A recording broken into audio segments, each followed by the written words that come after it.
Welcome to Mister Unbox and Travel. ഒരു കാലത്ത് ഇന്ത്യയിൽ അത്യാവശ്യം നല്ല രീതിയിൽ തന്നെ സെയിൽ ലഭിച്ചുകൊണ്ടിരുന്ന ഒരു മൊബൈൽ കമ്പനിയായിരുന്നു ഹോണർ എന്ന് പറയുന്നത്. ഒരു ഗ്യാപ്പ് അവർക്ക് ഇന്ത്യൻ മാർക്കറ്റിൽ വന്നിരുന്നു. പക്ഷേ അവർ വീണ്ടും തിരിച്ചെത്തിയിരിക്കുകയാണ് ഹോണർ 90 എന്ന സ്മാർട്ട് ഫോണിലൂടെ. ഈ ഒരു ഫെബ്രുവരി 15 അൺബ്രേക്കബിൾ സ്മാർട്ട് ഫോൺ എന്നുള്ള രീതിയിൽ ടാഗ് ലൈൻ ചെയ്തിട്ടുള്ള ഹോണർ X9B ഇന്ത്യയിൽ ലോഞ്ച് ചെയ്യാൻ പോവുകയാണ്. അപ്പോൾ നമ്മൾ ഏകദേശം 1-2 മാസം മുമ്പ് തന്നെ ആ ഒരു ഹോണർ X9Bയുടെ റിവ്യൂ ഡീറ്റെയിൽ ആയിട്ടുള്ളത് നമ്മൾ ചെയ്തു വെച്ചിട്ടുണ്ട്. അപ്പോൾ ആ ഒരു വീഡിയോ കാണുന്ന ഇൻട്രസ്റ്റ് ഉള്ളവർക്ക് വീഡിയോ ലിങ്ക് ഐക്കാർഡിലും അതുപോലെ തന്നെ ഡിസ്ക്രിപ്ഷനിലും കൊടുക്കാം. ഇനി ഇന്ന് നമ്മൾ അൺബോക്സ് ചെയ്യാൻ പോകുന്ന സ്മാർട്ട് ഫോണും ഹോണറിൻ്റെ തന്നെയാണ്, ഹോണർ X7B. എനിവേ ഈ ഒരു സ്മാർട്ട് ഫോൺ ഏകദേശം 1 മാസത്തോളമായിട്ട് എൻ്റെ കയ്യിലുണ്ട്. അതുകൊണ്ട് തന്നെ ആ ഒരു ഡീറ്റെയിൽ ആയിട്ടുള്ള റിവ്യൂ എൻ്റെ ഒരു പെർസ്പെക്റ്റീവിലായിരിക്കും ഞാൻ ചെയ്യുന്നുണ്ടാവും, എൻ്റെ ഒരു യൂസർ എക്സ്പീരിയൻസ് എന്നുള്ള രീതിയിൽ. അപ്പം വീഡിയോ മാക്സിമം സ്കിപ്പ് ചെയ്യാതെ കാണുക. അതുപോലെ തന്നെ വീഡിയോസും കാര്യങ്ങളൊക്കെ യൂസ്ഫുൾ ആണെന്ന് കരുതിയാൽ വീഡിയോ ലൈക്ക് ചെയ്യുന്ന കാര്യം ഒന്ന് പരിഗണിക്കുക. അതുപോലെ തന്നെ ചാനൽ സബ്സ്ക്രൈബ് ചെയ്യുന്ന കാര്യം കൂടി ഒന്ന് പരിഗണിക്കുക. അപ്പം നമുക്ക് സമയം കളയാതെ ഈ ഒരു സ്മാർട്ട് ഫോണിൻ്റെ റിവ്യൂയിലേക്ക് കടക്കാം. 3 കളേഴ്സിലാണ് ഈ ഒരു സ്മാർട്ട് ഫോൺ അവൈലബിൾ ആകുന്നത്. നമ്മുടെ കയ്യിലുള്ളത് ഫ്ലോയിങ് സിൽവർ എന്ന് പറയുന്ന കളറാണ്. അത്യാവശ്യം ഭംഗിയായിട്ടുള്ളൊരു പാറ്റേണും അതുപോലെ തന്നെ ഷൈനിങ് ആയിട്ടുള്ള ഒരു ഡിസൈൻ ഉൾപ്പെടുത്തിയിട്ടുള്ള കളറാണ്. ഇതുകൂടാതെ emerald green, midnight black. Design and build ക്വാളിറ്റിയുടെ കാര്യം എടുത്തു കഴിഞ്ഞാൽ പിറകിലും അതുപോലെ തന്നെ ഫ്രെയിമായിട്ട് യൂസ് ചെയ്തിരിക്കുന്നത് പ്ലാസ്റ്റിക് ആണ് വരുന്നത്. ഈ ഒരു കളറിൽ ഗ്ലോസി ഫിനിഷിങ്ങും മറ്റ് 2 കളേഴ്സിലും മാറ്റ് ഫിനിഷാണ് ഉൾപ്പെടുത്തിയിരിക്കുന്നത്. ഡ്യുവൽ സർക്കിൾ ഡിസൈനാണ് ക്യാമറ മൊഡ്യൂൾ വരുന്നത്. അല്പം ബൾജായിട്ട് നിൽക്കുന്ന രീതിയിൽ 8.24 mm ആണ് ഇതിൻ്റെ ബോഡി തിക്നെസ്. 199 gram ആണ് ഇതിൻ്റെ ബോഡി വെയിറ്റ് വരുന്നത്. പിറകിൽ ചെറുതായിട്ടൊരു കർവ് ആയിട്ടുള്ള ഡിസൈനാണ് ഉൾപ്പെടുത്തിയിരിക്കുന്നത്. എനിവേ റൈറ്റ് സൈഡിലാണ് ഫിംഗർ പ്രിൻറ്റ് സ്കാനറോട് കൂടിയുള്ള പവർ ബട്ടണും വോളിയം റോക്കേഴ്സ് ഉൾപ്പെടുത്തിയിരിക്കുന്നത്. മുഴുവശത്തായിട്ട് ഒരു നോയ്സ് ക്യാൻസലേഷൻ മൈക്കും IR ബ്ലാസ്റ്ററും കാണാൻ സാധിക്കും. ലെഫ്റ്റ് സൈഡിലാണ് സിം ട്രേ വരുന്നത്. ഹൈബ്രിഡ് സിം കാർഡ് സ്ലോട്ടാണ്. ഒരേ സമയം നമുക്ക് ഒരു nano SIM card plus memory അല്ലെങ്കിൽ 2 നാനോ സിം കാർഡ് എന്നുള്ള രീതിയിൽ. താഴ്വശത്താണ് 3.5 mm ഹെഡ്ഫോൺ ജാക്ക്, അതുപോലെ തന്നെ internal mic, type C charging port, സ്പീക്കറുകളിൽ. ഇത്രയും കാര്യങ്ങളാണ് ഒറ്റ നോട്ടത്തിൽ നമുക്ക് ഡിസൈൻ ആൻഡ് ബിൽഡ് ക്വാളിറ്റിയിൽ കാണാൻ സാധിക്കുന്നത്. അത്യാവശ്യം നല്ല ഭംഗിയുള്ള ഒരു ഡിസൈൻ തന്നെയാണ് ഈ ഒരു സ്മാർട്ട് ഫോണിൽ ഉൾപ്പെടുത്തിയിരിക്കുന്നത്. ഡിസ്പ്ലേയുടെ സൈഡിലേക്ക് വന്നു കഴിഞ്ഞാൽ 6.8 ഇഞ്ചിൻ്റെ TFT LCD ഡിസ്പ്ലേ ആണ് ഈ ഒരു സ്മാർട്ട് ഫോണിൽ വരുന്നത്. ഫുൾ HD+ ആണ്. റെസൊല്യൂഷൻ 90 Hz ആണ് ഇതിൽ ഉപയോഗിച്ചിരിക്കുന്നത്. റിഫ്രഷ് റേറ്റ് IPS LCD അല്ലെങ്കിൽ MOLED കൊടുത്തിരുന്നെങ്കിൽ കുറച്ചും കൂടി ബെറ്റർ ആയെന്നുള്ളൊരു ഫീൽ എനിക്കുണ്ടായിരുന്നു. അതുപോലെ 388 പിക്സൽ പെർ ഇഞ്ച് ആണ് ഇതിൻ്റെ ഡെൻസിറ്റി വരുന്നത്. 850 nits ആണ് ഇതിൻ്റെ മാക്സിമം ബ്രൈറ്റ്നസ് ലെവൽ. അതുകൊണ്ട് തന്നെ ഒരു ഡീസൻ്റ് ആയിട്ടുള്ള കാഴ്ചയാണ് നമുക്ക് വെളിയിൽ പോലും കാണാൻ സാധിക്കും. ഭയങ്കര ബ്രൈറ്റ് ആയിട്ടുള്ള ഡിസ്പ്ലേ അല്ലെങ്കിൽ വൈബ്രൻ്റ് ആയിട്ടുള്ള അല്ലെങ്കിൽ കളർഫുൾ ആയിട്ടുള്ള ഡിസ്പ്ലേ എന്നുള്ള രീതിയിലൊന്നും ഫീൽ ചെയ്തിട്ടില്ല. പക്ഷേ അത്യാവശ്യം തിന്നായിട്ടുള്ള ബസിൽസ് ആണ് 2 സൈഡിലും നമുക്ക് കാണാൻ സാധിക്കുന്നത്.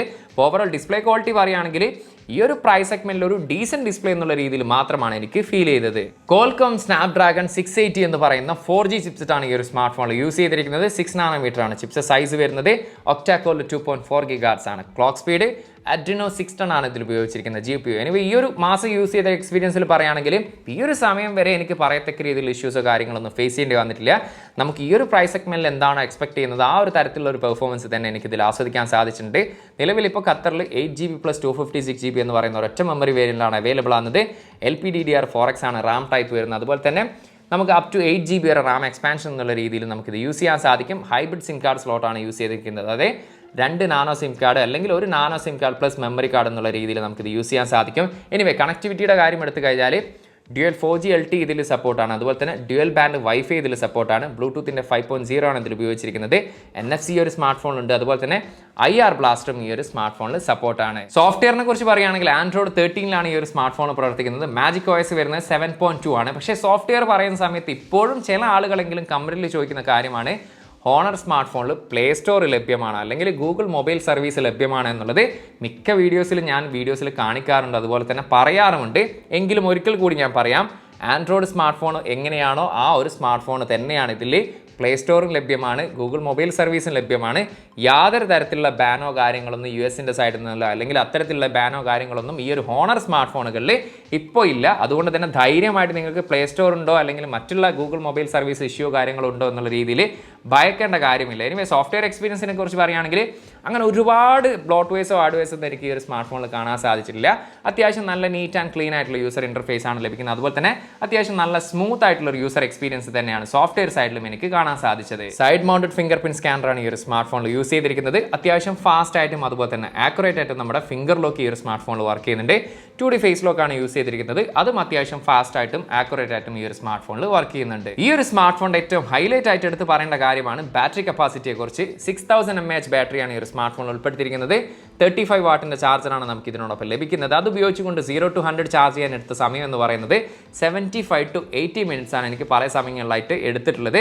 അതുപോലെ ബാറ്ററി പെർഫോമൻസിനെ കുറിച്ച് പറയുകയാണെങ്കിൽ ഹെവി യൂസേജ് ചെയ്ത സമയത്ത് എനിക്ക് ഏകദേശം 1 ദിവസം ഈ ഒരു സ്മാർട്ട് ഫോൺ യൂസ് ചെയ്യാൻ സാധിച്ചിട്ടുണ്ട്. നോർമൽ യൂസേജ് ചെയ്ത സമയത്താണെങ്കിൽ നമുക്ക് 1.5 ദിവസം മുതൽ 2 ദിവസം വരെ വളരെ ഈസി ആയിട്ട് ഈ ഒരു സ്മാർട്ട് ഫോണിൻ്റെ ബാറ്ററി ലൈഫ് ലഭിച്ചിട്ടുണ്ട്. ഡ്യുവൽ സ്റ്റീരിയോ സ്പീക്കേഴ്സ് ആണ് ഈ ഒരു സ്മാർട്ട് ഫോൺ ഉൾപ്പെടുത്തിയിരിക്കുന്നത്.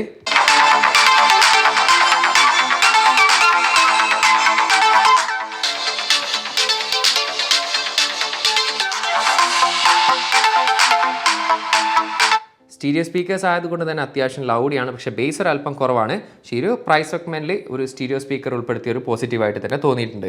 ഗെയിമിംഗ് എക്സ്പീരിയൻസിനെ കുറിച്ച് പറയുകയാണെങ്കിൽ ഈ ഒരു പ്രൈസ് സെഗ്മെന്റ് ആയതുകൊണ്ട് തന്നെ വലിയ രീതിയിലുള്ള ഒരു ഗെയിമിംഗ് എക്സ്പീരിയൻസ് എന്തായാലും നമ്മൾ മിക്ക ആളുകളും എക്സ്പെക്ട് ചെയ്യുന്നുണ്ടാവില്ല. അതുകൊണ്ട് തന്നെ നമുക്കൊരു ചെറിയ ഗെയിം എന്നുള്ള രീതിയിൽ അല്ലെങ്കിൽ ഒരു ടൈം പാസ് എന്നുള്ള രീതിയിൽ, ഉദാഹരണത്തിന് നമുക്ക് ക്യാൻഡി ക്രഷ് ആകിയോ അല്ലെങ്കിൽ ആസ്പെൽറ്റ് 9 അത്തരത്തിലുള്ള ഗെയിമിംഗ് കാര്യങ്ങളൊക്കെ വലിയ ഇഷ്യൂസോ കാര്യങ്ങളൊന്നും ഇല്ലാതെ അത്യാവശ്യം നല്ല സ്മൂത്ത് ആയിട്ടും അതുപോലെ തന്നെ അത്യാവശ്യം നല്ല ക്വാളിറ്റി തന്നെ കളിക്കാൻ സാധിക്കുന്നുണ്ട്. അല്ലാതെ കോൾ ഓഫ് ഡ്യൂട്ടിയോ അല്ലെങ്കിൽ പബ്ജിയോ അതുപോലുള്ള നല്ല ഹൈ ഗ്രാഫിക് വേണ്ട കാര്യങ്ങളുള്ള ഗെയിമോ കാര്യങ്ങളൊന്നും ഒരിക്കലും ഇതിൽ എക്സ്പെക്ട് ചെയ്ത്, അതുകൊണ്ട് തന്നെ നമുക്കൊരു ഗെയിമിംഗ് എക്സ്പീരിയൻസിൻ്റെ കാര്യം എടുത്തു പറഞ്ഞാൽ നമുക്കൊരു നോർമൽ ചെറുതായിട്ടുള്ള ഗെയിമിംഗ് കാര്യങ്ങളൊക്കെ അത്യാവശ്യം നല്ല രീതിയിൽ തന്നെ ഈ ഒരു സ്മാർട്ട് ഫോൺ നമുക്ക് കളിക്കാൻ സാധിക്കുന്നുണ്ട്. 3 ക്യാമറയാണ് പിറകിൽ ഉൾപ്പെടുത്തിയിരിക്കുന്നത്. 108 മെഗാ പിക്സലിൻ്റെ മെയിൻ ലെൻസ്, 5 മെഗാ പിക്സലിൻ്റെ അൾട്രാ വൈഡ് ലെൻസ്, 2 മെഗാ പിക്സലിൻ്റെ ഡെപ്ത് സെൻസർ. എനിവേ റിയർ ക്യാമറയിൽ എടുത്തിരിക്കുന്ന ഫോട്ടോസിനെ കുറിച്ച് ഒറ്റ വാക്കിൽ പറയുകയാണെങ്കിൽ ഒരു ഡീസൻറ്റ് ക്യാമറ എന്നുള്ള രീതിയിലാണ് എനിക്ക് പെർഫോമൻസിൽ കാണാൻ സാധിച്ചത്. എസ്പെഷ്യലി ഈ ഒരു പ്രൈസ് സെഗ്മെന്റിൽ ഏറ്റവും ബെസ്റ്റ് എന്നുള്ളൊരു ഒപ്പീനിയൻ ഇല്ല, പക്ഷേ മോശമായിട്ടുള്ള ഒരു ഒപ്പീനിയൻ എനിക്കില്ല. ഒരു ഡീസൻ്റ് ആയിട്ടുള്ള ക്യാമറ പെർഫോമൻസ്. അതിൽ തന്നെ മെയിൻ ക്യാമറയിൽ എടുത്തിരിക്കുന്ന ഫോട്ടോസിനെ കുറിച്ചൊക്കെ പറയുകയാണെങ്കിൽ ഡയറക്റ്റ് പെർഫോമൻസ് അത്യാവശ്യം നല്ല രീതിയിൽ തന്നെ കാണാൻ സാധിച്ചിട്ടുണ്ട്. പക്ഷേ അത്ര ഗംഭീരമായിട്ടുള്ള HDR ഫോട്ടോസോ കാര്യങ്ങളൊന്നും കാണുന്നില്ല. അതുപോലെ തന്നെ മാക്രോ പെർഫോമൻസ് ഒക്കെ ഒരു ജസ്റ്റ് ഓക്കെ എന്നുള്ള രീതിയിലാണ് നമുക്ക് ഫീൽ ചെയ്തിട്ടുള്ളത്.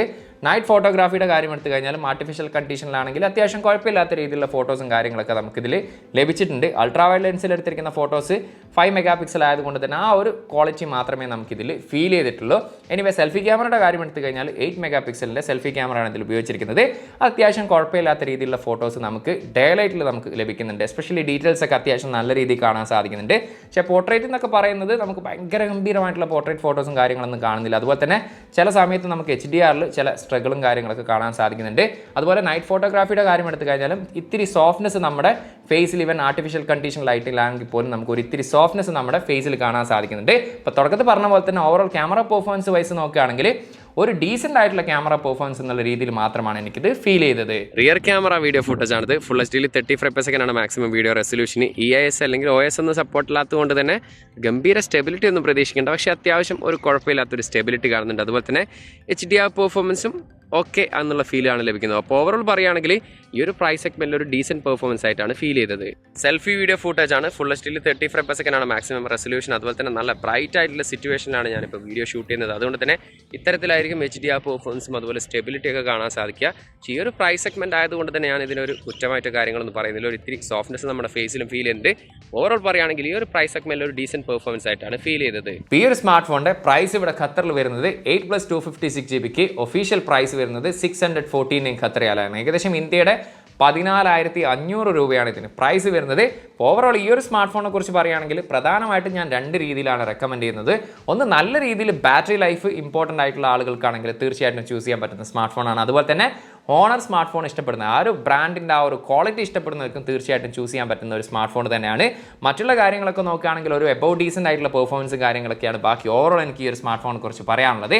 എനിവേ ഇന്നത്തെ ഈ ഒരു സ്മാർട്ട് ഫോണിനെ കുറിച്ചുള്ള വീഡിയോ നിങ്ങൾക്ക് ഇഷ്ടപ്പെട്ടെങ്കിൽ വീഡിയോ ലൈക്ക് ചെയ്യുന്ന കാര്യം, അതുപോലെ എന്താണ് ഈ ഒരു സ്മാർട്ട് ഫോണിനെ കുറിച്ചുള്ള അഭിപ്രായം, ആ ഒരു കാര്യം ദയവ് ചെയ്തൊന്ന് കമൻറ്റ് ചെയ്യുക. അതുപോലെ ടെക് സംബന്ധമായിട്ടുള്ള സംശയങ്ങളും കാര്യങ്ങളും ഉണ്ടെങ്കിൽ ഇൻസ്റ്റാഗ്രാമിൻ്റെ ഫേസ്ബുക്കിൻ്റെ ലിങ്ക് ഡിസ്ക്രിപ്ഷനിലുണ്ട്, അവിടെ നിങ്ങൾക്ക് മെസ്സേജ് ചോദിക്കാവുന്നതാണ്. അതുപോലെ ചാനലും വീഡിയോസ് യൂസ്ഫുൾ ആണെന്ന് കരുതിയാൽ ചാനൽ സബ്സ്ക്രൈബ് ചെയ്യുന്ന കാര്യം ഒന്ന് പരിഗണിച്ചോളി. അപ്പം മറ്റൊരു പുതിയൊരു വീഡിയോയിൽ കാണാമെന്ന പ്രതീക്ഷയിൽ തൽക്കാലം ഞാൻ ഇവിടെ പറയുന്നു. സെയ്ദ് ഇർഷാദ്.